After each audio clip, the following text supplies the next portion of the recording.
Here's how to create partition in Windows 10 and 11 in just 2 minutes. Today I'm going to show you the best way to create a new drive so you can organize your files better and use your storage more efficiently without installing anything extra.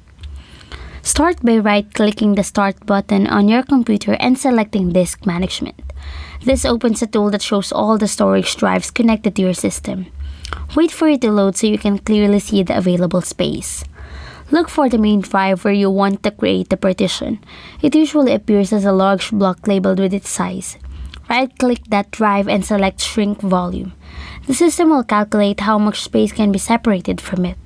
After that, enter the amount of space you want to turn into a new drive and confirm. This creates unallocated space, which is the area used to make the new partition. Next, find the unallocated section. Right-click it and choose New Simple Volume. A setup window will appear and guide you through the process. Continue through the steps and assign a drive letter. This is how the new partition will appear in File Explorer. After assigning a letter, choose the default file system and confirm. The system will format the space and turn it into a usable drive. This usually takes only a few moments. Once finished, open File Explorer and check the list of drives. You should now see the new drive ready to store files, programs, or backups. It works just like any other drive on your computer.